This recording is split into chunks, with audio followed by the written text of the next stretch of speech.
चेतावनी, रजाग्राफी की सभी रिपोर्ट्स तथ्य, खबरों और सबूतों पर आधारित होती हैं। हर रिपोर्ट के अंदर सबूत दिया जाता है। भारतीय संविधान के साथ साथ यूट्यूब के नियमों का भी पालन किया जाता है। इसलिए रजाग्राफी के खिलाफ चलाए जाने वाले किसी भी प्रोपेगेंडा में ना फंसे। सावधान रहें, समझदार बने।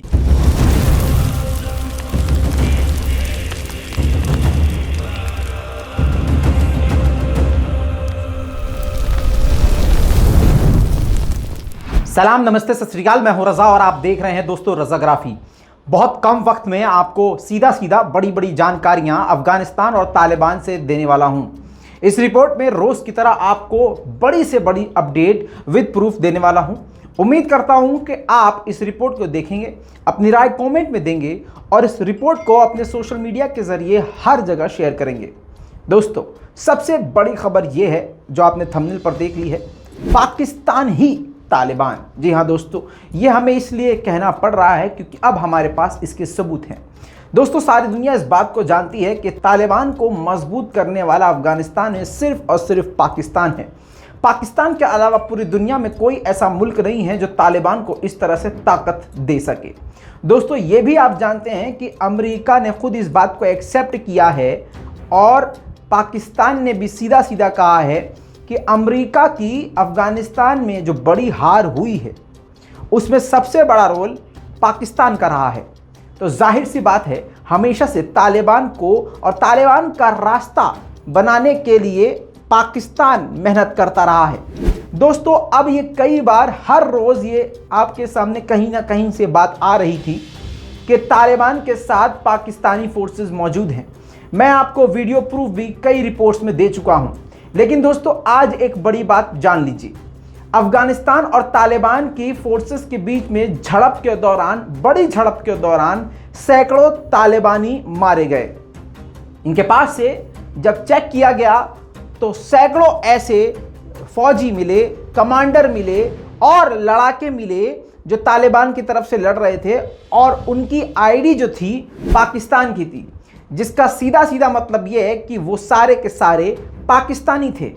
मजे की बात तो यह है कि जो उनका लीडर था, जो तालिबान को लीड कर रहा था, जिसका नाम जावेद बताया गया है, तालिबानियों को लीड कर रहा था। पाकिस्तान का सीनियर कमांडर तालिबान के अंदर मौजूद और तालिबान को ही लीड कर रहा था।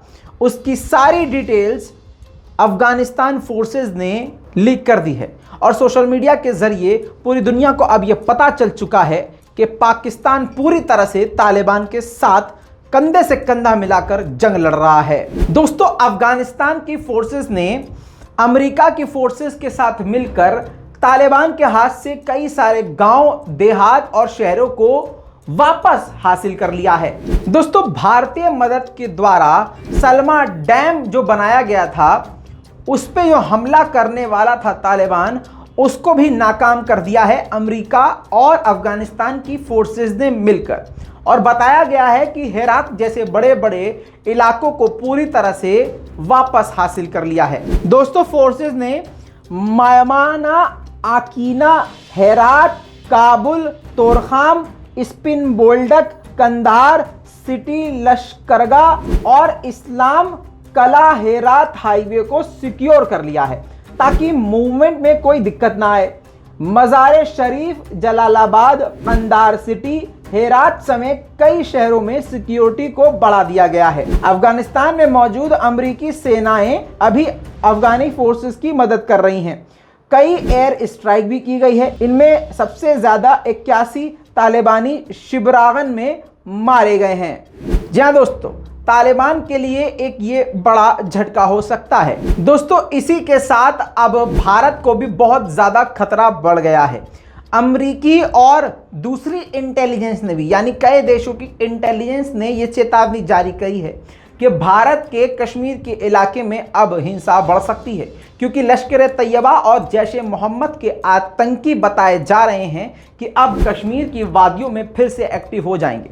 हालांकि पिछले कई सालों में अब जाकर कश्मीर में हालात कंट्रोल में हैं, लेकिन दोस्तों आप ये जानते हैं कि कश्मीर के मुद्दे पर पाकिस्तान कुछ भी कर सकता है। ऐसे में आपको ये बता दूं कि अफगानिस्तान के अंदर तालिबान का होना और तालिबान के साथ कई सारे संगठनों का एक्टिव हो जाना, इसके साथ ISIS जैसे खूंखार आतंकी संगठन का भी एक्टिव हो जाना भारत के लिए अब बहुत बड़ा चैलेंज बन चुका है, क्योंकि अब ये कश्मीर में एंट्री कर सकते हैं, जिससे भारत की नींद उड़ चुकी है। दोस्तों, अगली खबर आपको बता दें कि अमेरिका की दोबारा एयर स्ट्राइक तालिबानियों के ऊपर हुई है। इस एयर स्ट्राइक में, एक सिंगल एयर स्ट्राइक में 21 तालिबानी हलाक हुए हैं और कम से कम 50 घायल हुए हैं। बताया गया है कि इससे पहले तालिबान ने लोकल इलाके के आम नागरिकों को निशाना बनाया था, जिसके बाद ये एयर स्ट्राइक किया गया। दोस्तों, इसी के साथ मिनिस्ट्री ऑफ डिफेंस अफगानिस्तान ने ऑफिशियली स्टेटमेंट जारी करके बताया कि एक और हमारे हवाई हमले में लगातार हमले जारी हैं, तो अलग हवाई हमले में 161 तालिबानी मारे गए हैं और इनमें से लगभग 150 घायल हैं। और इसके साथ ही बताया गया है कि 50 से 60 तालिबानियों को हिरासत में लिया गया है, उनके हथियार भी जब्त किए गए हैं। लेकिन दोस्तों, आपको यह भी समझना पड़ेगा कि तालिबान किसी भी हालत में रुकने और झुकने को तैयार नहीं है। इतना कुछ नुकसान झेलने के बाद भी तालिबान सरकारी इमारतों को बढ़ चढ़कर निशाना बना रहा है। इतना नहीं, सर्रा के कार्यालय पर भी हमला किया गया है तालिबान के द्वारा। आपको आसान जबान में बता दूं कि दूसरे देशों की जो भी बिल्डिंग्स वहां पर मौजूद हैं, कार्यालय मौजूद हैं, दफ्तर मौजूद हैं, उस पर तालिबान ने सीधा धाबा बोल के अफगानिस्तान की नाक में दम कर दिया है। दोस्तों, अब एक अहम और एक बड़ी अपडेट आपको बता दूं। जो ये खबर आपको देने जा रहा हूं, इससे आपको बहुत ज़्यादा कंफ्यूजन हो सकती है, लेकिन दोस्तों मैं आपको इतना ही बताऊंगा कि ज़्यादा जोर दिमाग पे मत दीजिएगा, क्योंकि तालिबान का अलग मकसद है, पाकिस्तान का अलग अपना मकसद है। अगर तालिबान कामयाब होता है तो तालिबान को शायद 1 पॉइंट मिले जीत में, लेकिन पाकिस्तान को कई सारे फायदे और कई सारे पॉइंट मिल सकते हैं। तो ध्यान से सुनिए, कभी पाकिस्तान का कुछ स्टेटमेंट आता है, कभी तालिबान का कुछ आता है, लेकिन आपको रिपोर्ट्स पर नजर रखनी पड़ेगी और अपने दिमाग से समझना पड़ेगा कि आगे होने वाला क्या है। अगर आप रिपोर्ट से जुड़े रहेंगे तो आप सब कुछ समझ पाएंगे। अब दोस्तों सुनिए सबसे बड़ी जानकारी। जब ये हम रिपोर्ट बना रहे थे, इसी वक्त हमारे पास हमारे एक सूत्र के द्वारा ये पता चला है कि UAE और पाकिस्तान ने अमेरिका को अफगानिस्तान में हमला करने के लिए पूरी तरह से अपने एयर बेस को दे दिया है, मंजूरी दे दी है। ऐसा हो सकता है। अभी तक दोस्तों, जब तक हम ये रिपोर्ट कर रहे हैं, कोई भी ऑफिशियल स्टेटमेंट नहीं आया है, और हालांकि ये ऑफिशियल स्टेटमेंट आएगा भी नहीं, क्योंकि पाकिस्तान के NSA अभी 2 दिन पहले ही अमेरिका गए थे। अब ये तभी बात चल रही थी कि क्या कुछ होने वाला है, पाकिस्तान कुछ डील करने वाला है। उसी के बाद 2 दिन बाद ये खबर सामने आ गई है, जिसमें ये नजर आ रहा है कि जरूर कोई ना कोई काम हुआ है पाकिस्तान और अमेरिका के बीच में। अब दोस्तों इंतजार करना है, देखना है कि क्या सही में इन दोनों जगहों का यानी UAE और पाकिस्तान का इस्तेमाल करता है एयरबेस अमेरिका अफगानिस्तान पर तालिबान को निशाना बनाने के लिए। दोस्तों इसी के साथ फिर से बता दूं कि तालिबान किसी भी हालत में रुकने और झुकने को तैयार नहीं है। सैकड़ों उनके लड़ाकू मारे जा रहे हैं, फाइटर्स मारे जा रहे हैं, लेकिन तालिबान कहीं ना कहीं से रास्ता बना के आगे बढ़ता चला जा रहा है। अब आपको बता दूं, तालिबान ने अब दौलत शाह डिस्ट्रिक्ट को पूरा अपने कब्जे में ले लिया है।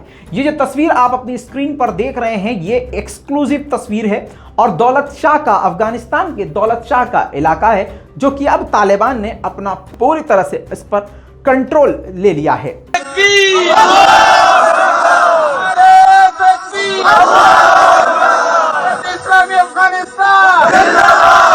दोस्तों तालिबान के सीनियर कमांडर इस्माइल खान, उनकी कुछ सेकंड की तस्वीर जारी हुई है, वीडियो जारी हुई है, जिसमें बताया गया है कि हेरात पर अफगानिस्तान और अमेरिकी हमले के बाद ये कमांडर हेरात के इलाके से फरार हो गए। और ये भी बताया कि तेजी से ये एयरपोर्ट की तरफ रवाना हुए और एयरपोर्ट जाने का मकसद ये था कि एयरपोर्ट से सीधा वो काबुल की तरफ रवाना हो जाएंगे। ये तस्वीर आपकी स्क्रीन पर।